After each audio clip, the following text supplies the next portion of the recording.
तो नमस्कार दोस्तों, स्वागत है आपका हमारे इस YouTube चैनल पे। अगर आपने अभी तक चैनल को लाइक, सब्सक्राइब और शेयर नहीं किया तो प्लीज़ चैनल को लाइक, सब्सक्राइब और शेयर कर लीजिए।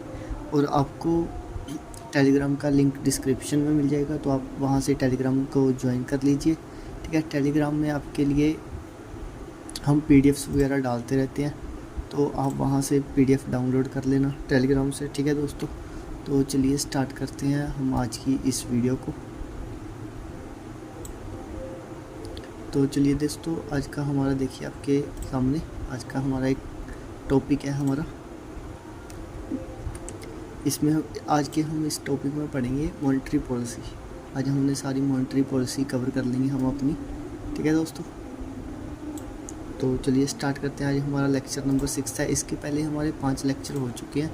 अगर आप में से किसी ने भी वो पहले वाले लेक्चर नहीं देखे तो आप प्लीज़ वो लेक्चर देख लीजिए। ठीक है दोस्तों, तो आज हमारा 6th लेक्चर है। इसमें हम मॉनेटरी पॉलिसी पढ़ेंगे और ये हमारा क्विक रिवीजन की सीरीज़ चल रही है। ठीक है दोस्तों, तो ये सभी बैंक एग्ज़ाम के लिए इम्पोर्टेंट है। SBI, IBPS, RBI, RRB, LIC, जितने भी आपके आगे इन फ्यूचर में एग्ज़ाम आएंगे उन सब के लिए आपको ये हेल्पफुल करेगी। ठीक है दोस्तों, चलिए दोस्तों स्टार्ट करते हैं मॉनेटरी पॉलिसी। ठीक है, फर्स्ट क्वेश्चन आता है हमारे पास कि what is monetary policy. Monetary policy होती क्या है? तो देखिए दोस्तों, ये मॉनेटरी पॉलिसी होती है वो रेफ़र करती है एक पॉलिसी को जो सेंट्रल बैंक बनाता है। हमारा सेंट्रल बैंक है रिजर्व बैंक ऑफ इंडिया। ठीक है दोस्तों, हमारा जो सेंट्रल बैंक होता है वो एक मॉनेटरी पॉलिसी बनाता है। मॉनेटरी पॉलिसी में वो क्या करता है, हमारी जितनी भी अगर हमारे देश में महंगाई बढ़ती है तो उस महंगाई को कम करने के लिए कुछ अपने इंटरेस्ट होते हैं बैंक के, कुछ हम आगे चल के पढ़ेंगे। तो उन बैंक्स को घटाकर या बढ़ाकर बैंक क्या करता है, हमारे देश में इन्फ्लेशन या डिफ्लेशन को कंट्रोल करता है। ठीक है दोस्तों, देखिए इन्फ्लेशन का मतलब होता है जैसे हमारे देश में महंगाई बढ़ गई तो महंगाई को घटाने के लिए RBI क्या करेगा, अपनी मॉनेटरी पॉलिसी के अंडर जितने भी हमारे इंटरेस्ट रेट होंगे उन सभी को इंक्रीज़ कर देगा। और अगर हमारे देश में डिफ्लेशन आ जाएगी, मतलब हमारे देश में बहुत ज़्यादा मंदी आ गई है, ठीक है, तो उस समय क्या करेगा, RBI अपने जो इंटरेस्ट रेट होंगे उनको कम कर देगा कि लोग आसानी से क्रेडिट ले सकें, लोन ले सकें और अपना घर चला सकें। ठीक है दोस्तों, तो इस तरह से हमारी मॉनेटरी पॉलिसी होता है। ये RBI कंट्रोल करता है इसको। इन्फ्लेशन को कंट्रोल करने के लिए RBI इसको बनाता है और इसके लिए RBI डिफरेंट टूल्स यूज़ करते हैं, जैसे रेपो रेट होगा, रिजर्व रेपो रेट होगा, SLR, CRR। ठीक है दोस्तों, ये सभी RBI यूज़ करता है। तो नेक्स्ट दोस्तों चलते हैं हमारे पास expansionary and contractionary monetary policy. तो एक्सपेंशनरी मॉनेटरी पॉलिसी में क्या आता है, देखिए दोस्तों, जो हमारा एक्सपेंशनरी मॉनेटरी पॉलिसी है उसको यूज़ करते हैं हम कि अगर हमारे देश में मनी की सप्लाई कम है, ठीक है दोस्तों, तो हम उसको क्या करते हैं, मनी की सप्लाई को इंक्रीज़ करने के लिए हम एक्सपेंशनरी मॉनेटरी पॉलिसी को यूज़ करते हैं। इसमें क्या करते हैं हम, ओपन मार्केट ऑपरेशन, ठीक है, reserve requirement and setting interest को हम घटा देते हैं। इसके घटाने से क्या होगा कि मार्केट में पैसा चला जाएगा, वहाँ पर ज़्यादा पैसा जाएगा, तो जो महंगाई, जो हमारी मंदी चल रही थी उससे हम ऊपर उठ जाएंगे। ठीक है दोस्तों, उसी तरह से इसकी अपोजिट साइड में हमारे पास है contractionary monetary policy. Contractionary monetary policy में देखो क्या होता है दोस्तों कि गवर्नमेंट क्या करती है, मनी की सप्लाई को रिड्यूस करती है। मनी की सप्लाई को रिड्यूस करने के लिए वो क्या करती है, जो उसके रेट होते हैं मॉनेटरी पॉलिसी के, वो रेट को इंक्रीज़ कर देती है ताकि जो हमारी इन्फ्लेशन इंक्रीज़ हो रही है उसको रोका जा सके। ठीक है दोस्तों, तो नेक्स्ट दोस्तों चलते हैं, what is goal of monetary policy. अगर मॉनेटरी पॉलिसी बनाई है तो ज़रूर उसका कोई गोल तो होगा ही, उसका कोई पर्पस तो होगा ही। ऐसे तो नहीं कि वो ऐसे ही बना दी हमने। ठीक है दोस्तों, तो अगर हमारे देश में कोई भी चीज़ बनती है तो उसका कोई ना कोई उद्देश्य होता है। अगर हम भी अगर घर से निकले हैं तो हमारा कोई ना कोई गोल होता है, हमारा कोई ना कोई उद्देश्य होता है कि हमने कॉलेज जाना है, स्कूल जाना है, या हमने किसी शॉप पे जाना है कोई सामान लेने। तो उसी तरह से दोस्तों ये जो हमारी मॉनेटरी पॉलिसी है इसका भी गोल होता है। ठीक है दोस्तों, तो जो मॉनेटरी पॉलिसी होती है वो मेनली फोकस करते हैं इन्फ्लेशन पे। अगर महंगाई बढ़ गई, अगर महंगाई बहुत ज़्यादा बढ़ जाएगी तो एक जो आम आदमी है वो एबल नहीं रहेगा कुछ भी खाने पीने के, कुछ खरीदने के, क्योंकि इतनी ज़्यादा महंगाई बढ़ जाएगी कि उसके लिए कुछ भी ईजी नहीं होगा ख़रीदना, ठीक है दोस्तों। तो उसी को मनी सप्लाई एंड क्रेडिट को कंट्रोल करने के लिए हम मॉनेटरी पॉलिसी का यूज़ करते हैं, ठीक है दोस्तों। तो इसके लिए आरबीआई क्या करता है, RBI policy and growth stability को अडॉप्ट करता है। इसके लिए आरबीआई क्या करता है, पॉलिसी में वो देखता है कि एक स्टेबिलिटी बनी रहे मार्केट में, कि ग्रोथ भी हो बट एक स्टेबिलिटी भी रहे मार्केट में। अगर हम अकेली ग्रोथ देखेंगे तो उसकी वजह से क्या होगा, इन्फ्लेशन बढ़ जाएगा। आपने ऐसा चार्ट देखा होगा, ठीक है दोस्तों। उसमें हमें दिखाया जाता है कि ऐसे जब बढ़ जाता है तो इन्फ्लेशन होता है, जब ऐसे डिक्रीज़ हो जाता है, ऐसे जब नीचे डाउन की तरह डिक्रीज़ हो गया तो ये हमारा डिफ्लेशन आ गया यहाँ पे, अगर ऐसे डिक्रीज़ हो जाएगा, ठीक है दोस्तों। तो ऐसे कुछ चार्ट होता है, इसे भी याद रखना, आपको ऐसे देखकर आसानी से इजी से याद हो जाएगा। अगर कोई प्राइस अप जा रहा है तो वो इन्फ्लेशन हो रही है, अगर कोई प्राइस गिर रहा है तो वो डिफ्लेशन हो रही है, ठीक है दोस्तों। डिफ्लेशन आप डिक्रीज से ले सकते हो, डिक्रीज़ के डिफ्लेशन, इंक्रीज़ हो रहा है कुछ, इन्फ्लेशन इंक्रीज से, तो आप ऐसे याद रख सकते हो, ठीक है दोस्तों। तो हमारा इतना ही था। ये मॉनेटरी पॉलिसी प्रोवाइड करता है हमें सफिशिएंट क्रेडिट, इंक्रीज़ करता है हमारी नीड्स को, ठीक है दोस्तों। और इन्फ्लेशन को कंट्रोल करने के लिए मॉनेटरी पॉलिसी को बनाया जाता है, ठीक है दोस्तों। नेक्स्ट चलते हैं आगे।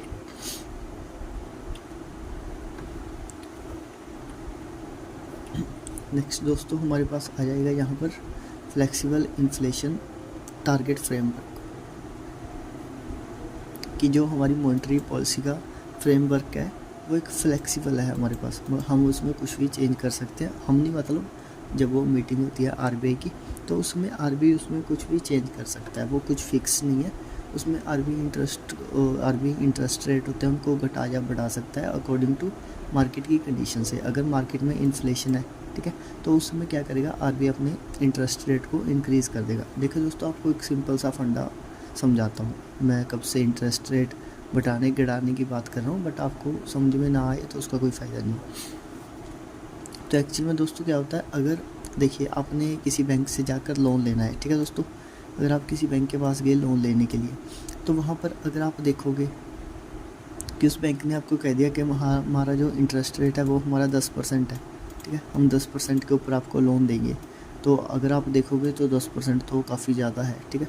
तो आप उसे क्या करोगे, आप उससे कम लोन लेंगे जितना आपको ज़रूरत होगा, या आप उसको स्किप करते हैं कि हम अभी लोन नहीं लेंगे, अगर हमारे ज़रूरत नहीं है अभी इतनी ज़्यादा तो हम कुछ देर बाद में ले लेंगे, ठीक है दोस्तों। तो उसी तरह से अगर ये इंटरेस्ट रेट कम होकर 5% हो जाए, ठीक है दोस्तों, 5% हो गया अभी, अब क्या करेंगे, अगर आपने पहले 10% की वजह से ये लोन लेने से इनकार कर दिया था, अब रेट हो गया 5%, तो आप भाग के बैंक के पास जाएंगे कि बैंक मुझे लोन दे दो, मुझे ज़रूरत है, ठीक है। अगर आपको ज़रूरत होगी आप लेंगे, अगर आपने कुछ को आपको ज़्यादा इंपॉर्टेंट नहीं है, बस आपने जस्ट ऐसे ही कुछ लेना है, कोई लग्जरी कोई चीज़ लेनी है, ठीक है, तो उसके लिए आप क्या करोगे, आप उससे बैंक से लोन लेना, क्योंकि आपको पता है कि बहुत कम इंटरेस्ट पे हमको लोन मिल रहा है, ठीक है दोस्तों।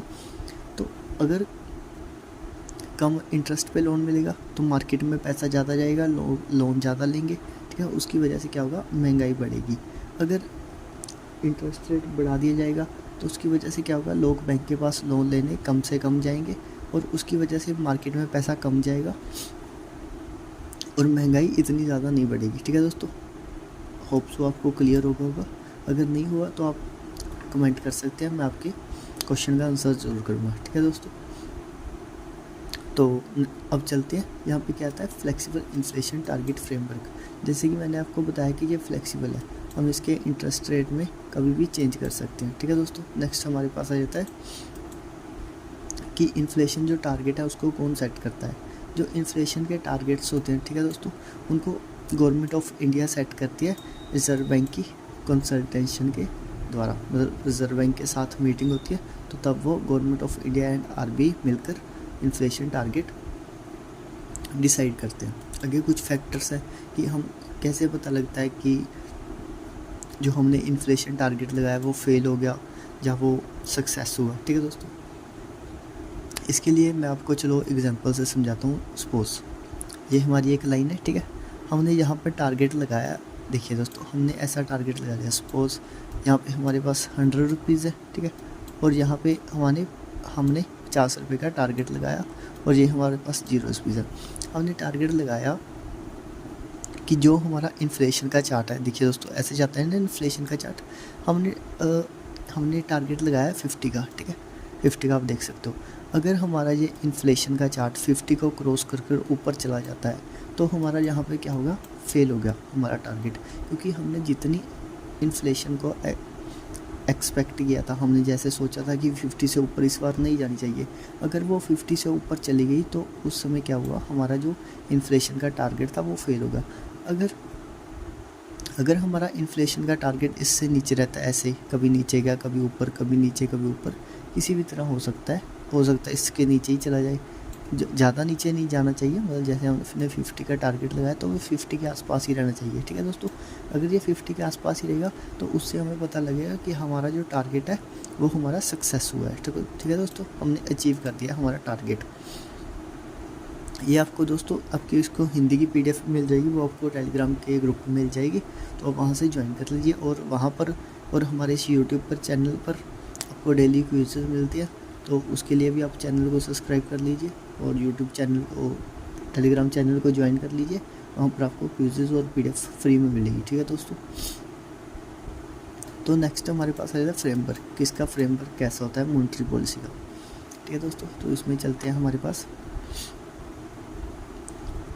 ये हमारा जो गवर्नमेंट ऑफ इंडिया सेट करती है flexible inflation target framework in India, ठीक है दोस्तों, जिसकी वजह से हम मॉनेटरी पॉलिसी बना सकते हैं। तो इसमें क्या होता है, देखिए दोस्तों, रिजर्व बैंक होता है जो मॉनेटरी पॉलिसी का फ्रेमवर्क बनाता है, ठीक है दोस्तों। RBI हमारा रिजर्व बैंक है, वो मॉनेटरी पॉलिसी बनाता है, ठीक है दोस्तों। तो उसमें क्या होता है, वो ना एक रेपो रेट सेट करता है। ये कंप्लीट होने के बाद आपको सभी जो रेट होते हैं ना, SLR CRR, उन सब की लिस्ट बनाई हुई है, तो वहाँ से आपको अच्छे से क्लियर हो जाएगा। तो वो एक रेपो रेट डिसाइड करता है उस फ्रेमवर्क के अंदर कि इतना रेपो रेट हम रखेंगे, उसकी वजह से क्या करेगा, उसकी वजह से वो मार्केट में जो लिक्विडिटी है, लिक्विडिटी की जो कंडीशन है लिक्विडिटी की, उसको कंट्रोल करता है, ठीक है दोस्तों।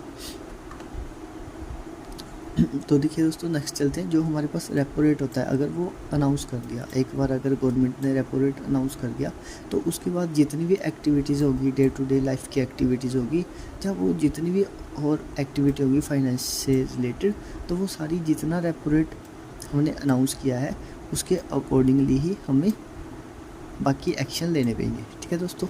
तो नेक्स्ट चलते हैं, यहाँ पे दोस्तों हमारे पास आ जाता है मॉनेटरी पॉलिसी कमेटी, ठीक है। इसमें हम पढ़ेंगे मॉनेटरी पॉलिसी की कमेटी के बारे में, कि कैसे ये फॉर्म होती है, कैसे ये बनती है, ठीक है दोस्तों। जो मॉनेटरी पॉलिसी कमेटी है हमारे पास, जैसे कि आपको बताया था, ये ज़रूरी है ये इन्फ्लेशन टारगेट को अचीव करने के लिए, ठीक है दोस्तों। तो मॉनेटरी पॉलिसी कमेटी है, इसमें मेनली 6 मेंबर होते हैं, ठीक है, सेंट्रल गवर्नमेंट के द्वारा अपॉइंट किए गए, ठीक है। और ये section 45ZB of the amendment RBI act 1934 के अंडर में आती है मॉनेटरी पॉलिसी, ठीक है। तो इसमें क्या होता है, एटलीस्ट 4 टाइम अ ईयर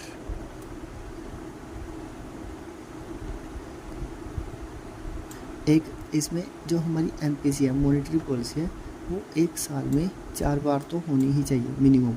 अगर कोई एमरजेंसी ज़रूरत पड़ गई, अचानक से कोई इन्फ्लेशन बढ़ गया या कुछ डिफ्लेशन आ गया अचानक से, तो उसकी वजह से ये ज़्यादा बार भी हो सकती है और कम बार भी हो सकती है, ठीक है दोस्तों।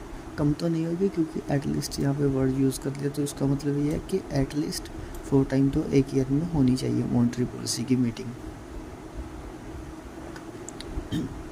तो इसमें देखिए दोस्तों, 4 मेंबर्स होते हैं इसमें मीटिंग की, MPC की मीटिंग में। ये 4 मेंबर्स कौन से होते हैं, इनके पास जो 4 मेंबर्स होते हैं, इनके पास देखिए दोस्तों अपनी अपनी वोट्स होती हैं, ठीक है, ये अपनी वोट्स, जैसे मॉनेटरी पॉलिसी की हम कमेटी बैठाएंगे तो उस कमेटी में कुछ अपनी अपनी वोट्स डालते हैं कि ये ऐसे ही चीज़ होनी चाहिए, ये सही है नहीं है, ठीक है दोस्तों, उसी वजह से ये होता है। और MPC क्या करता है, अपनी रिपोर्ट इशू करता है, और जो ये रिपोर्ट है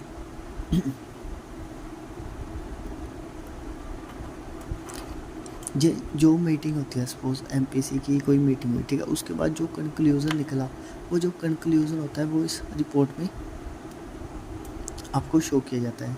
हर एक 6 मंथ में ये रिपोर्ट ज़रूरी है आरबीआई के लिए कि आरबीआई को 6 मंथ के बाद ये आरबीआई रिपोर्ट मेंशन करनी है, जिसमें क्या होगा, जिसमें सोर्स ऑफ इन्फ्लेशन होगी, मतलब उसमें बताया जाएगा कि हम इन्फ्लेशन कैसे कंट्रोल कर रहे हैं, ठीक है, और उसमें बताया जाएगा कि नेक्स्ट हमारी 6 to 18 मंथ के हमारे इन्फ्लेशन फोरकास्टिंग क्या है, कितनी इन्फ्लेशन जा सकती है, हमारे टारगेट क्या है, ठीक है दोस्तों, ये बताया जाता है उसमें। तो नेक्स्ट दोस्तों, जो हमारी आज की प्रेजेंट मॉनेटरी पॉलिसी है 2023 के, ठीक है, अभी तक की, इन फ्यूचर चेंज होते रहते हैं, वो निश्चित नहीं है, ठीक है दोस्तों। तो आपको पहले तो कुछ क्वेश्चंस के आंसर भी देने हैं इसके साथ, यहाँ पर जैसे मैंने चेयरपर्सन, तो आपको बताना है कि आरबीआई का गवर्नर कौन है, ठीक है दोस्तों। तो उसी के साथ क्या होता है, इसमें क्या होता है, आरबीआई का गवर्नर होता है, एमपीसी जो हमारी कमेटी होती है, और इसमें एक डिप्टी गवर्नर होता है, ठीक है दोस्तों। इसमें एक आरबीआई का ऑफिसर होता है, रिजर्व बैंक का एक ऑफिसर होता है, जिसे कि सेंट्रल बैंक द्वारा नॉमिनेट किया जाता है, ठीक है दोस्तों। तो इनके जो नाम है ना, ये आपने सभी ने गूगल पर सर्च करके कमेंट बॉक्स में आंसर करना है, ठीक है दोस्तों, ये आपके लिए ही छोड़ी गई है। तो नेक्स्ट देखिए दोस्तों, जो हमारे ये एस बिंदे सर हैं, ठीक है, ये हमारे ये national council for applied economy के एडवाइज़र हैं, सीनियर एडवाइज़र हैं, ठीक है दोस्तों। ये 3 मेंबर होते हैं जो एक्सटर्नल होते हैं, ठीक है। ये वाले जो 3 मेंबर हैं, टोटल 6 मेंबर होते हैं ना एमपीसी के, तो उसमें जो 3 मेंबर हैं ये आरबीआई के होंगे, और ये 3 मेंबर होंगे ये एक्सटर्नल मेंबर होंगे, इनको हमारी सेंट्रल गवर्नमेंट होती है वो चूज़ करते हैं, ठीक है। जैसे हमारी अश्विना गोयल है, ये प्रोफेसर है Indira Gandhi institution of development research इन मुंबई के विच, ठीक है दोस्तों। जैसे हमारे जे वर्मा जी हैं, जैनत वर्मा, ये प्रोफेसर है इंडियन इंस्टीट्यूट ऑफ मैनेजमेंट के इलाहाबाद में, ठीक है दोस्तों। तो नेक्स्ट ये दोस्तों मेन है आपके लिए, ये वाला जो आपका पोर्शन है ये इम्पोर्टेंट है, ठीक है दोस्तों।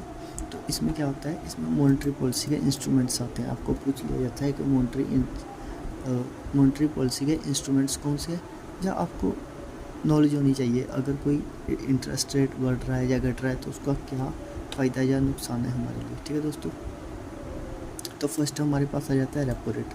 तो देखिए दोस्तों, रेपो रेट में क्या होता है, ये रेपो रेट में क्या, जो रिजर्व बैंक होता है हमारा आरबीआई होता है, वो क्या करता है, वो कमर्शियल बैंक्स को लोन देता है, ठीक है दोस्तों।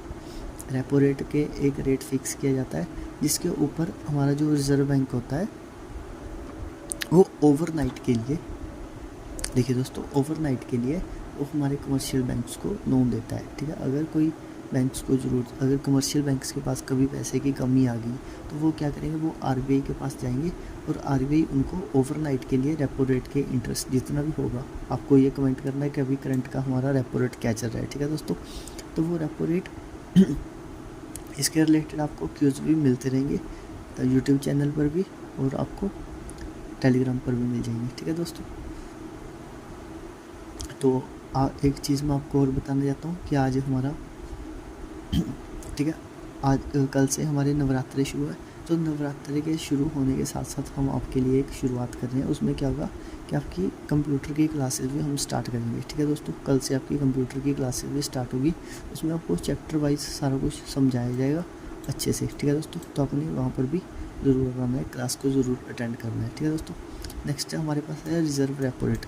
रिजर्व रेपो रेट वैसे तो इसके नाम से ही क्लियर हो रहा है, बट आपको देखिए दोस्तों, यहाँ से पता लग जाएगा कि रेपो रेट में क्या करता था, आरबीआई कमर्शियल बैंक्स को लोन देता था, और जो रिजर्व रेपो रेट है इसमें क्या करेगा, आरबीआई एब्जॉर्ब करेगा लिक्विडिटी मतलब जो हमारे कमर्शियल बैंक्स हैं उनसे पैसा लेगा और उनको कुछ इंटरेस्ट पे करेगा, ठीक है दोस्तों। इस तरह से होता है। और जो हमारा ओपन मार्केट ऑपरेशन नेक्स्ट, इसमें क्या करता है, इसमें जो गवर्नमेंट होती है हमारी, गवर्नमेंट की जो सिक्योरिटीज़ होती हैं उसको बाय या सेल किया जाता है हमारा ओपन मार्केट ऑपरेशन में, ठीक है दोस्तों। इसका थोड़ा आपको एग्जांपल से समझा देता हूँ। सपोज अगर गवर्नमेंट के पास सिक्योरिटीज़ हैं, ये गवर्नमेंट की सिक्योरिटीज़ हैं, ठीक है दोस्तों। अगर गवर्नमेंट अपनी सिक्योरिटी सेल कर रही है, अपनी सिक्योरिटीज़ बेच रही है, तो आप अगर गवर्नमेंट की सिक्योरिटी खरीदोगे तो आप गवर्नमेंट को पैसा दोगे, तो उस समय क्या कर रही है गवर्नमेंट आपसे पैसा ले रही है, आपको सिक्योरिटीज़ दे रही है। अगर गवर्नमेंट अपनी सिक्योरिटी सेल कर रही है, अगर गवर्नमेंट आपकी सिक्योरिटी अपने से बाय कर रही है, ठीक है, जब गवर्नमेंट बाय करेगी तो क्या करेगी गवर्नमेंट आपको पैसा देगी और आपसे सिक्योरिटीज़ लेगी, ठीक है। यहाँ पर जब गवर्नमेंट ने सेल की तो उस समय क्या हुआ, उस समय इन्फ्लेशन होगी मार्केट में। इन्फ्लेशन को कंट्रोल करने के लिए गवर्नमेंट ने आपसे पैसा ले लिया, आपको सिक्योरिटी दे दी। जब गवर्नमेंट ने अपनी सिक्योरिटीज़ को दोबारा बाय किया तो उस समय क्या हुआ, गवर्नमेंट ने आपको पैसा दे दिया, आपसे सिक्योरिटीज़ ले ली, उस समय डिफ्लेशन हुआ होगा, ठीक है दोस्तों। इस तरह से हमारा जो ओपन मार्केट ऑपरेशन है ये काम करता है।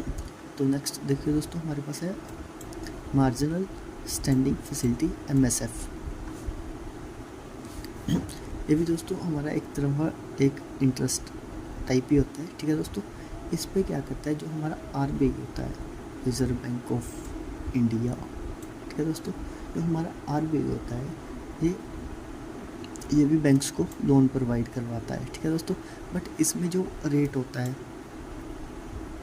इंटरेस्ट रेट होगा, ठीक है दोस्तों, ये ज़्यादा होता है रेपो रेट से। क्यों होता है, क्योंकि ये सिर्फ इमरजेंसी के टाइम पे ही लोन प्रोवाइड करवाता है। जो बैंक रेट है, जो आपने देखो पीछे रेपो रेट पड़ा, अगर आपने रेपो रेट में पैसा चाहिए तो आपको बैंक के पास से पैसा मिल जाएगा, बट उसमें आपको कोई इमरजेंसी नहीं होती। बट जैसे ही आप MSF में आओगे तो यहाँ पर आपको इमरजेंसी होगी। इमरजेंसी में हर कोई आपको पता है कि फ़ायदा लेता है, तो आपने इस तरह से याद कर लेना है कि आपको अगर इमरजेंसी पड़ गई, आप RBI के पास गए हेल्प लेने के लिए, तो RBI ने कहा कि मैं आपकी हेल्प तो कर दूँगा बट मैं आपसे ज़्यादा इंटरेस्ट चार्ज करूँगा, ठीक है दोस्तों। तो उसी तरह से ये इमरजेंसी के टाइम काम आता है और ये शॉर्ट टर्म के लिए लिक्विडिटी प्रोवाइड करता है, मतलब लोन देता है कमर्शियल बैंक्स को, ठीक है दोस्तों। नेक्स्ट हमारे पास रहता है बैंक रेट। जो हमारा बैंक रेट है इसको हम डिस्काउंट रेट्स भी कहते हैं, ठीक है दोस्तों। इसमें क्या होता है, कमर्शियल बैंक्स लोन लेते हैं, RBI से लोन लेते हैं कमर्शियल बैंक्स, ठीक है दोस्तों। और ये जो बैंक रेट होता है ये हाइयर होता है रेपो रेट से, ठीक है दोस्तों। ये एक टूल होता है, इसको कंट्रोल किया जाता है मनी सप्लाई के लिए या इन्फ्लेशन को कंट्रोल करने के लिए सेंट्रल बैंक से। अगर बैंक के पास कोई भी शॉर्टेज आ गई, कोई उसमें तो बैंक को इमरजेंसी आ गई थी तो बैंक इमरजेंसी में गया था, इसमें क्या हुआ, बैंक के पास पैसों की शॉर्टेज आ गई, ठीक है दोस्तों। तो उस समय क्या करेगा, बैंक RBI के पास जाएगा और RBI से लोन ले लेगा एक हायर इंटरेस्ट रेट के ऊपर, ठीक है दोस्तों। तो नेक्स्ट हमारे पास आ जाता है CRR क्या होता है, एक कैश रिजर्व रेशियो होता है। जितने पैसे सपोज बैंक के पास आप सपोज करो बैंक के पास 100 करोड़ रुपए पे है, ठीक है दोस्तों, तो उस समय RBI का जो इंटरेस्ट रेट है वो 4% है, ठीक है दोस्तों। तो जो हमारे कमर्शियल बैंक्स होंगे वो क्या करेंगे, वो अपने 100 करोड़ में से, जैसे बैंक के पास 100 करोड़ रुपये अभी कैश पड़ा है, तो वो क्या करेंगे कि 100 करोड़ में से अपना 4% RBI के पास डिपॉजिट करा देंगे एज आ रिज़र्व, ठीक है। वो RBI के पास रिज़र्व रख देंगे कि अगर इन फ्यूचर उनको कोई प्रॉब्लम आती है तो वो अपना RBI से जाकर रिज़र्व ले लेंगे और अपना बैंक को डूबने से बचा सकते हैं, ठीक है दोस्तों। इस तरह से होता है CRR। तो नेक्स्ट दोस्तों हमारे पास होता है SLR में क्या होता है कि ये एक रिज़र्व ही होता है, ये भी एक जो हमारा स्टैचुटरी लिक्विडिटी रेशियो होती है, ये हमारा एक रिज़र्व होता है। RBI की गाइडलाइन के द्वारा बैंक्स को मेंटेन करना पड़ता है, कमर्शियल बैंक्स को, ठीक है दोस्तों। इसको आप इन फॉर्म में RBI आपको कहता है, बैंक्स को कहता है कि आप इसको कैश, गोल्ड और गवर्नमेंट सिक्योरिटी की फॉर्म में मेंटेन कर सकते हो SLR, ठीक है दोस्तों। तो आपके लिए एक और क्वेश्चन, आपने SLR कितना चल रहा है आपने कमेंट करना है दोस्तों, कमेंट बॉक्स में इस वीडियो को देखने के बाद, ठीक है दोस्तों। और आपको ये रेट याद होना चाहिए क्योंकि कई बार बैंक्स में डायरेक्ट क्वेश्चन आ जाता है कि करंट का SLR या बैंक रेट, किसी भी तरह क्वेश्चन आपको पूछ लिया जाता है कि वो कितना चल रहा है, और आपको जो ऑप्शन देते हैं वो भी बहुत ज़्यादा क्लोज देते हैं। जैसे सपोज करो अगर 9% चल रहा है, ठीक है, तो आपको ऑप्शन देंगे 9%, 9.5%, ठीक है, 9.25%। तो इस तरह से वो आपको ऑप्शंस देंगे और आप कंफ्यूज हो जाओगे। तो इसके लिए आपको अभी से उसकी प्रैक्टिस करनी पड़ेगी, ठीक है दोस्तों।